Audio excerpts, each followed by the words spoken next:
Ya. gitu loh. Kita sering merasa takut cobaan dan segala macam, tapi dia punya keselamatan itu nggak akan pernah hilang. Cuman selama kita masih hidup di dalam kekhawatiran kita, berarti kita belum 100% surrender ourselves to God, and which is resultnya adalah kita nggak bisa memenuhi panggilan kita dalam Tuhan.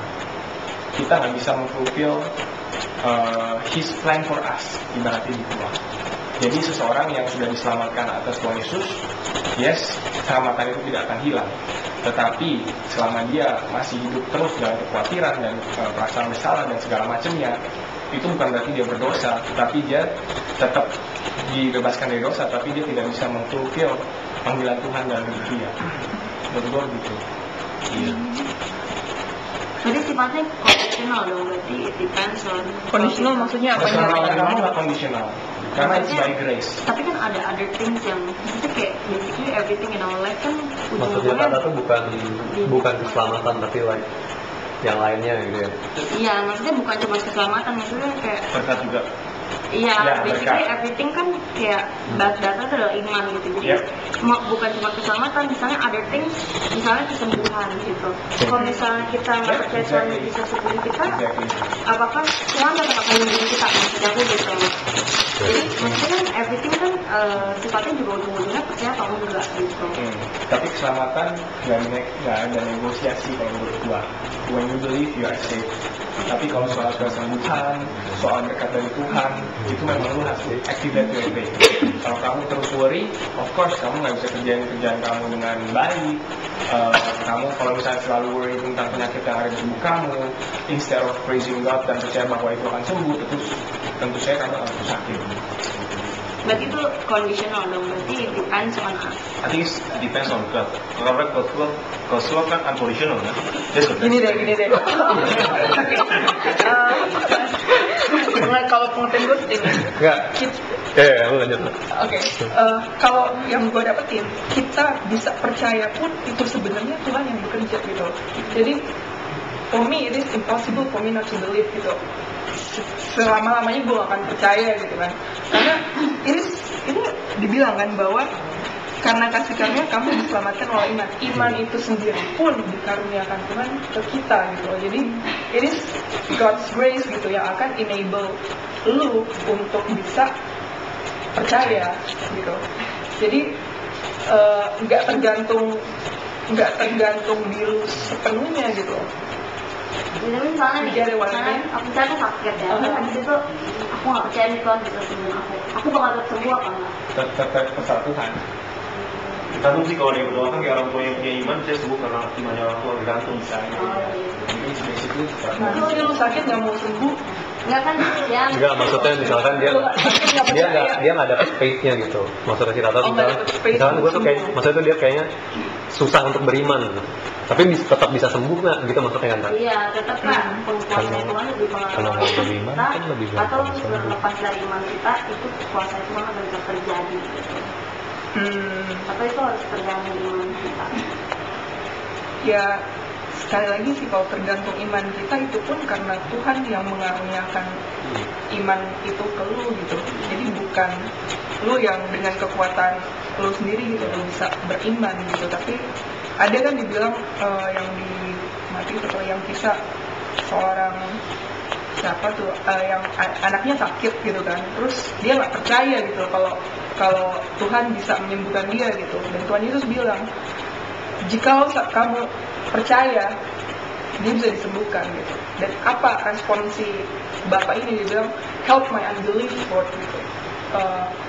Intinya pada saat kita tidak percaya sekalipun, kalau kita meminta kepada Tuhan gitu, Tuhan give me faith gitu, to believe gitu kan. I believe God will give you the faith sih.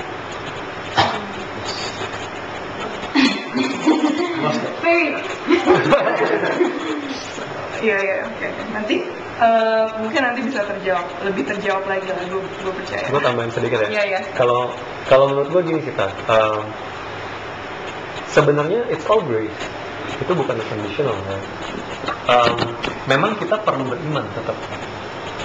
memang kita perlu beriman. Tapi bukan berarti karena kita beriman berarti itu bukan grace gitu. Jadi gini, Tuhan kasih grace. Grace itu artinya apa? Kayak tadi si Yunika bilang, we get something we don't deserve. That is grace.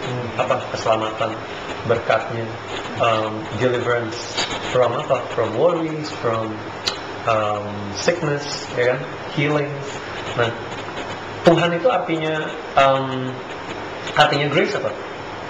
Tuhan menyediakan sesuatu yang we don't deserve.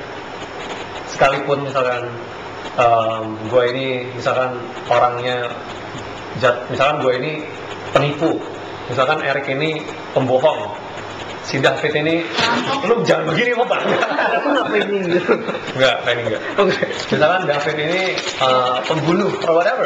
Misalkan Andre itu memberontak sama orang tua. All of us commit different things. Mungkin menurut persepsi dunia itu ya si Andre paling mendingan cuma ngeberontak sama orang tua. Mungkin gue ini paling parah atau si David paling parah gitu kan. Tapi di mata Tuhan itu it's all the same. Lu mau sebagus, nggak ada yang bagus. Itulah grace. Artinya apa? All of us don't deserve it. Tapi Tuhan tetap kasih, Tuhan tetap sediain. Tapi gini, Tuhan menyediakan. But for you to get it, you have to receive. You have to receive that grace gitu. Artinya apa? With faith you receive. Ngerti gak? Itu bukan conditional. Itu memang cara kita nerima. Kita cuma bagiannya nerima, kita percaya. You just have to accept gitu. Accept itu with lots of faith. Itu bukan condition. Ngerti? Ya. More or less mesti lah ya. Jadi it's all grace, but we receive it by faith. Yang respon kita is to just receive it gitu. Nggak perlu kita mengusahakan until we get it gitu kan. Just accept what God has done. That's right. Enggak, gue cuma pengen tanya doang. Tadi kan kita bahas soal miracle apa segala macam, kesembuhan, percaya, kita percaya Tuhan apa gimana. Pertanyaannya cuma ini satu doang. Kamera di situ dong. Enggak usah, jangan. It's all about the camera, okay? Saya mau masuk kamera. Oh itu bener. Enggak gini. Kan tadi lu bilang soal percaya apa segala macam. Pertanyaannya, lu gini. Lu masih percaya gak waktu mujizat gak bekerja dalam hidup lu? Belum bekerja. Iya, belum bekerja atau Jadi tidak pada saat bahkan. lu sedang mengimani sesuatu and lu minta misalnya. Karena juga sebenarnya tadi Kalau naik ke Tata naik ke kita semua dong. kan tadi yang kata ya. Oh. Ya karena tadi gue juga sempat bicara soal keselamatan juga. Gue pikir soal keselamatan gitu. Gimana? Jadi gimana? Pertanyaan gini, ya ada pertanyaan gini lebih general. Kita masih percaya gak waktu mujizat belum bekerja gitu dalam hidup kita? Iya. Sebenarnya pertanyaannya itu bukan apa. Enggak, ini gue tanya Still kalau have faith. yang tanya percaya sama Tuhannya atau percaya mujizat itu akan ada meskipun belum terjadi sekarang. iya, atau bahkan tidak terjadi. Oh, seandainya tidak terjadi sama sekali, itu percaya sama Mungkin belum Tuhannya terjadi atau kali. sama perbuatannya? Hah? Percaya sama Tuhannya atau perbuatannya? Percaya sama Tuhan dong. Itu tuh percaya sama Tuhannya dia. Maksudnya gini, kan Oh iya, jadi dia tetap percaya Tuhan tapi dia nggak percaya mujizat itu bisa iya, terjadi. karena belum tentu Tuhan plan it the way we want gitu.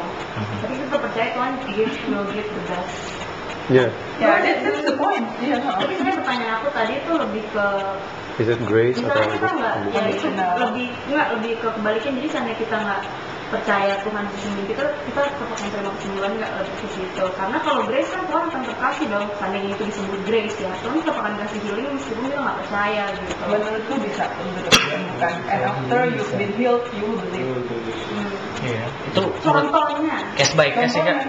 contohnya baik. Contohnya gue pernah ke satu KKR kesembuhan Peter Yongren itu yang disembuhkan anak seorang muslim itu dia udah tuli dari kecil kayak gitu, and then dia tiba-tiba datang and she's still muslim gitu, anaknya sembuh gitu. Dan nggak usah jauh-jauh deh ke gue aja deh, maksudnya kaki gue sampai saat ini masih sakit gitu. Gue percaya gak disembuhin? Gue percaya, tapi sampai saat ini nggak sembuh-sembuh gitu. belum sembuh? Ya belum sembuh. Oke. Ya kayak gitulah. Jadi itu Case by case lah. You still can be healed gitu. And after that you will believe gitu. Gue sih percaya Tuhan terlalu baik lah maksudnya untuk menahan kebaikan buat setiap anak-anaknya dia gitu.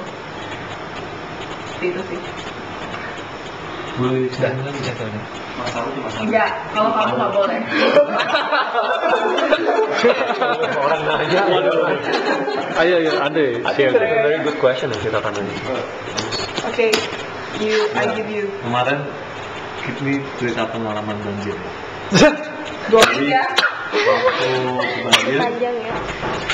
itu pas harinya Josh Mayer ya, konferensi.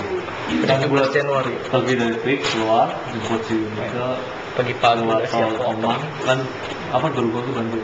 Hmm. Tapi akhirnya pergi di Josh Mayer.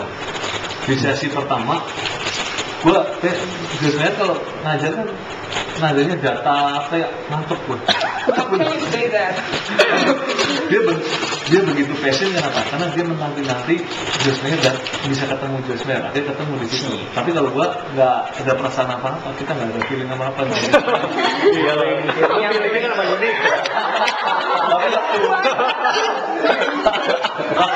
lunch ya, waktu lunch, bukan waktu lunch, waktu rehat, gua ke WC kan, ke toilet. Gua bilang, kamu butuh pengalaman hidupnya dia. Karena itu akan mengubah hidupnya. Yes. Gue ingat, nah Josh Mayer itu cerita mengenai ini. Dia orang yang sudah diselamatkan usia belasan tahun, tapi dia disakiti, dilukai oleh papanya, terperkosa ya kalau salah. Dilecehkan beberapa kali, dan dia sampai membenci seorang yang namanya pria. Ya, bagaimana dia, bahkan suaminya yang pertama meninggalkan dia dan melecehkan dia juga. Suami yang pertama. Tapi bagaimana dia bisa hidup dalam ketakutan ini? Nah ini berima dari itu dia. Gue tangkap. Di sesi kedua gue mulai belajar. Nangkep, catat. Ya. Dan ini, jadi Tuhan bicara mengenai ini. Kutukan memang sudah dilepaskan. Kalau buat gue ya. Kutukan memang Tuhan sudah lepaskan. Kayak jembatan patah ya. Karena iblis gak punya akses lagi. Tapi yang tersisa adalah apa? Pola pikirnya. Pola pikir manusia itu yang membawa hidup kita kok seakan-akan mirip dengan orang tua kita. Nah, caranya membersihkan pola pikiran itu apa?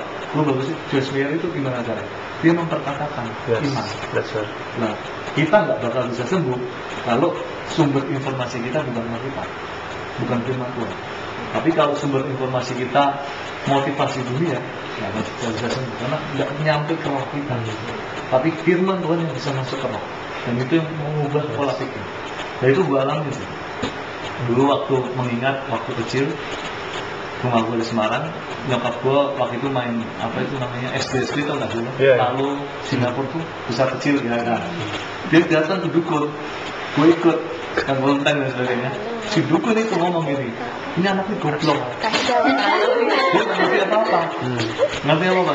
Nah, tapi gue dengar tuh perkataan itu. Tapi dan puji Tuhan, SMP kelas 2 terjadi. Oh enggak, apa yang 3? Hitamnya 3. Yang lainnya raportnya merah, kebakaran. Akhirnya nggak naik kelas. Ya. Di dalam proses kehidupan gue, akhirnya di SMA kelas 1 gue puji Tuhan. Gue pernah ngomong di SMP, gue mau bertobat kalau sudah melakukan yang paling jahat. Kenapa? Kalau udah kerjaan terkenal.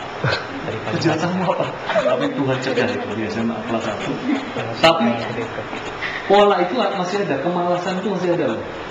Sampai berapa hari bulan yang lalu, setahun yang lalu lah, 2012 itu merupakan tahun proses buat hidup gue sebenarnya. Gue selalu ngalamin yang namanya perasaan minder itu ada, kuat sekali itu, kuat. Tapi Tuhan ajarin satu hal ini, perkataan. Bisa nggak tutup ini balikan jadi berkat? Ada contohnya, Biliam kan mau ngucapin kutuk ke bahasa Israel, tapi berubah jadi berkat. Nah, bisa nggak pola yang ada di dalam mungkin pola yang nggak benar di dalam keluarga atau kehidupan kita atau yang ada di dalam hidup kita itu berubah? Bisa. Caranya gimana? Perkataan, bukan kata-kata motivasi gue, aku pasti bisa aku. Tapi gue perkataan ini. Josh Mayer ngajarin, aku orang yang diberkati oleh Tuhan. Dan Tuhan tentukan aku untuk berbuat. Tuhan tentukan aku, ya. Jadi ngerti nggak? Ngadepnya ke Tuhan, anugerah Tuhan yang memampukan kita, bukan kekuatan kita, tapi muncul iman.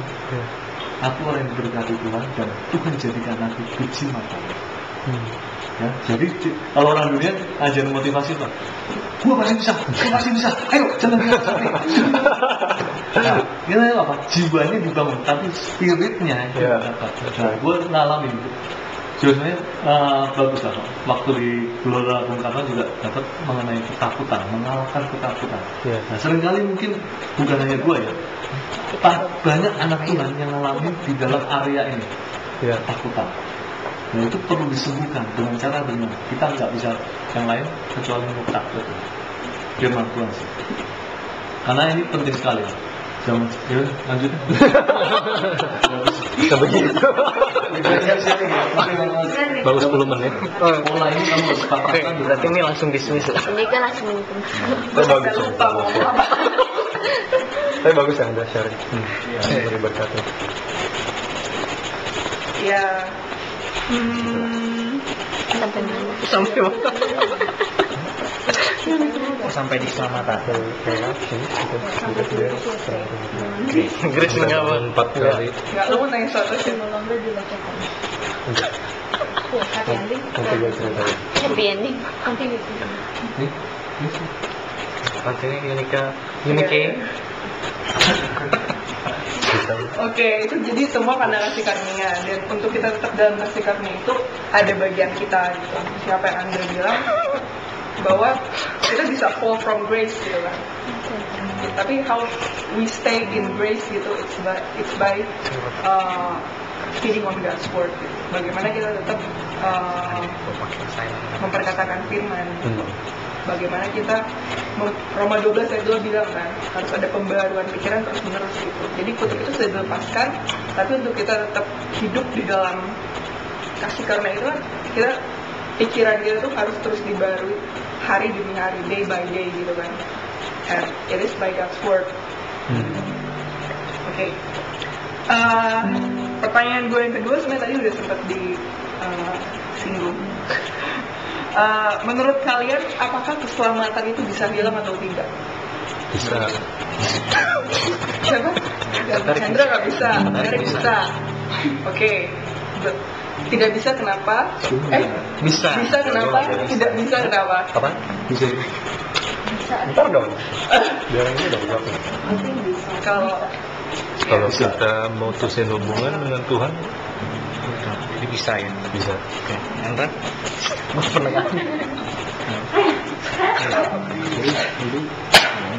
Pertanyaannya, apakah keselamatan yang kita sudah terima by grace, through faith, itu bisa hilang atau tidak? Nggak bisa hilang. Alasannya? Karena ya ini soal keselamatan berarti ya.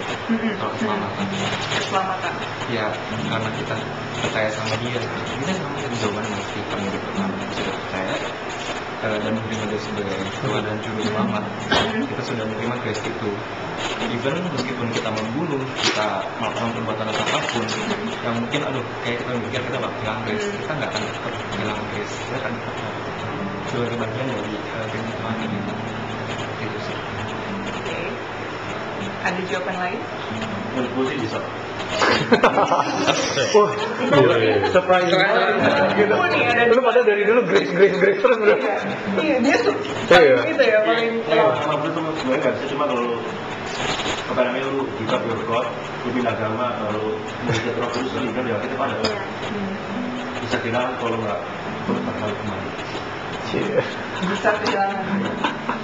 Cuma itu biasanya itu gitu doang. Bener sama ini pollingnya. Siapa yang bilang bisa, siapa yang bilang nggak bisa gitu. Ya, siapa yang bilang bisa? Saya. Bisa hilang. Saya.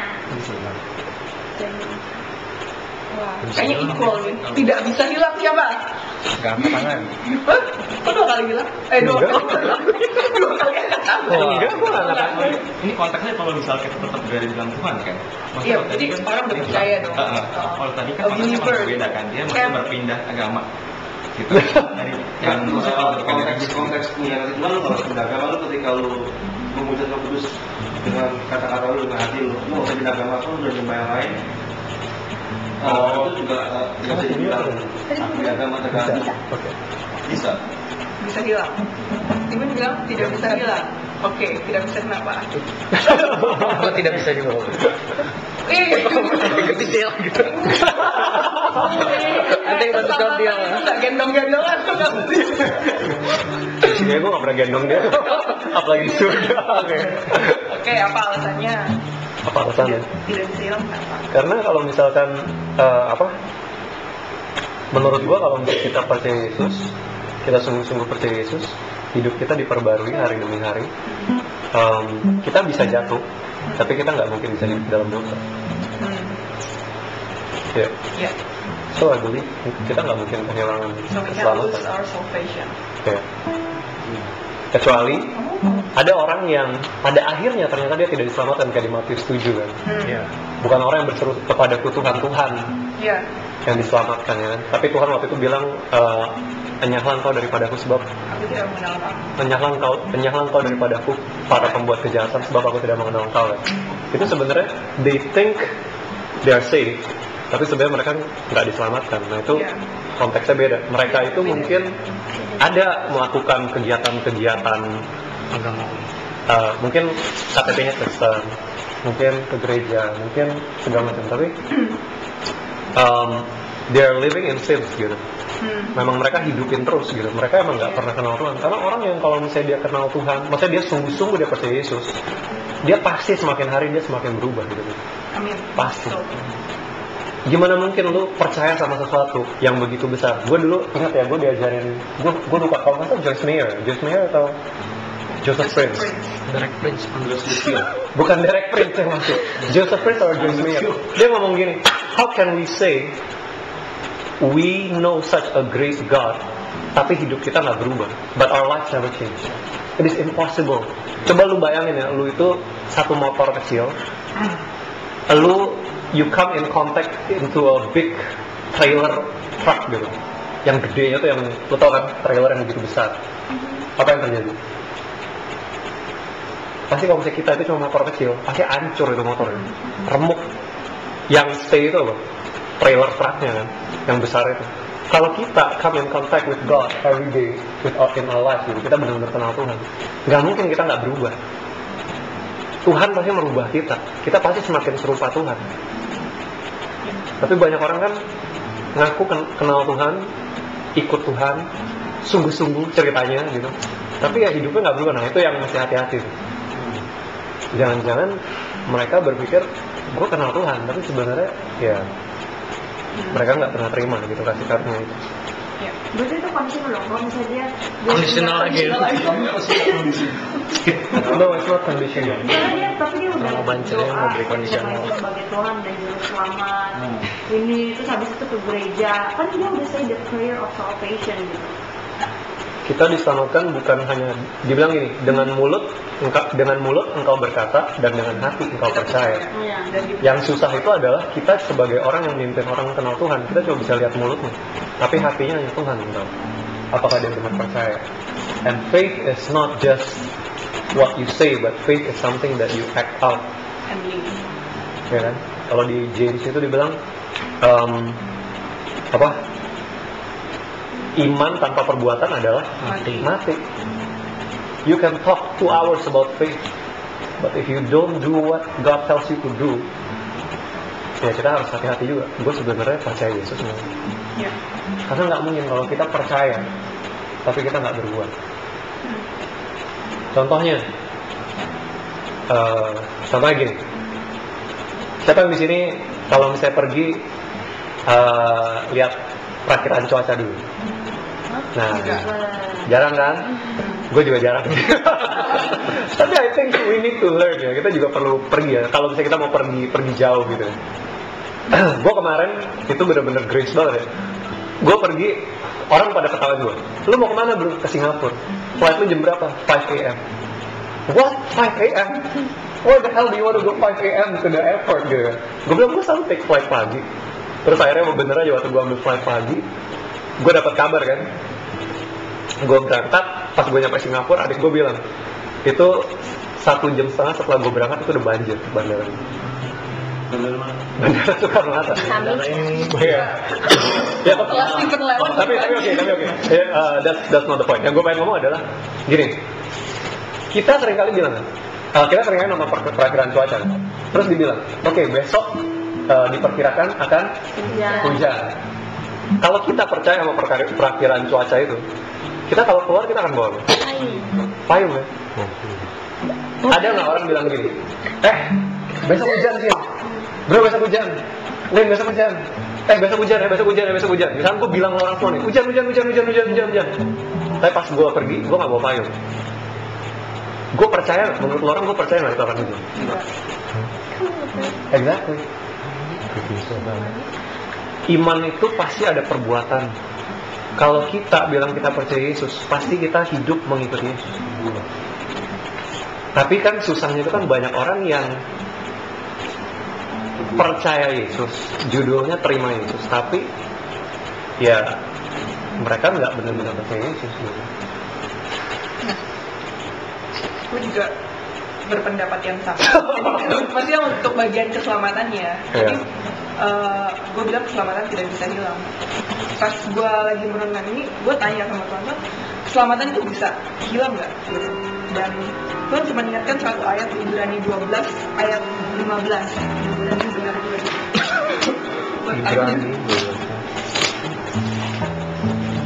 Ibrani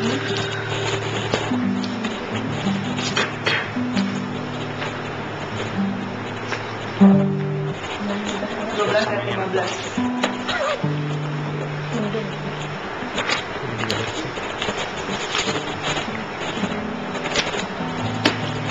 Ibrani 12 ayat 15 berkata seperti ini. Jagalah supaya jangan ada seorang pun menjauhkan diri dari kasih karunia Allah, agar jangan tumbuh akar yang pahit yang menimbulkan kerusuhan dan yang mencemarkan banyak orang. Jadi pengertian yang gue dapat setelah gue baca ayat ini adalah seseorang bukan kehilangan keselamatannya, tapi dia itu menjauh dari kasih karunia Tuhan. Gitu. Ngerti gak sih? Yeah. Ya, ngerti kan? Jadi kalau kata-kata Joseph Prince dia bilang we can fall from grace gitu kan? Enggak. Ya, jadi soal keselamatan sih, gue percaya keselamatan itu soal tersedia gitu. Tapi yang kita harus waspadai itu adalah kalau kita menjauh dari kasih karunia Tuhan. Itulah mengapa tadi pas gue saat itu gue merasa bersalah gitu kan. Dan kemudian got over His grace again gitu kan. Itu yang buat gue tidak menjauh dari kasih karunia Tuhan. Nah, di terjemahan bahasa Inggrisnya di NLT itu dibilang kita saling menjaga gitu satu sama lain. Gue buka nih. Terjemahan NLT-nya itu bagus.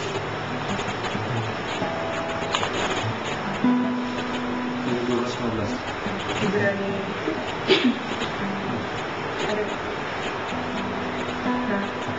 NLT Ibrani 12 ayat 15 dalam terjemahan New Living Translation-nya bilang, look after each other so that none of you fails to receive the grace of God. Gitu. Nah, ini yang gue percaya adalah pesan Tuhan gitu buat kita semua gitu yang ada dalam misi ini. Jadi kita tuh harus look after each other gitu, remind each other gitu. Amen. Jangan sampai ada satu orang di dalam komunitas ini yang menjauh dari kasih karunia Tuhan.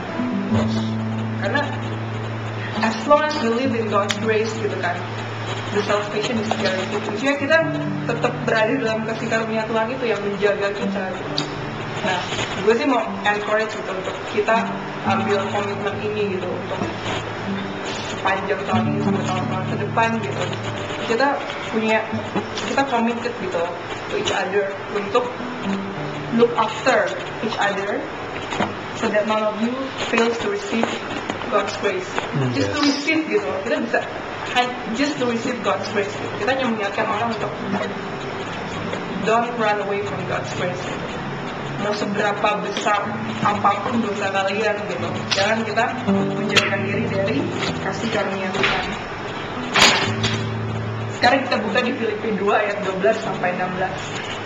Ini sebenarnya inti dari kami.